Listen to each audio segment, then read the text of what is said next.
مثال 246 درباره مدل رسنده با فونکسیه x کوینسید x در نقطه 0 و از ما چی میخواد؟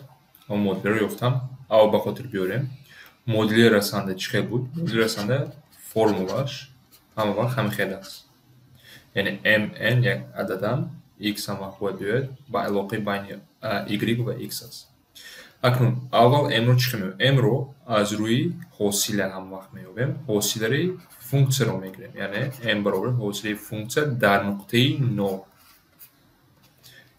بیاین برای آسان شدن اول حاصله رو گیریم حاصله ما چی میشود؟ حاصله فونکسیه ما 3x کوادرات مینوس 2 بعد من چیکار میکنم؟ در نقطه 0 وقتی x 0 است میمونم میابم چی میشود؟ مینوس 2 است این به ما m رو میده یعنی فرمول رسنده من قریب که تمام شد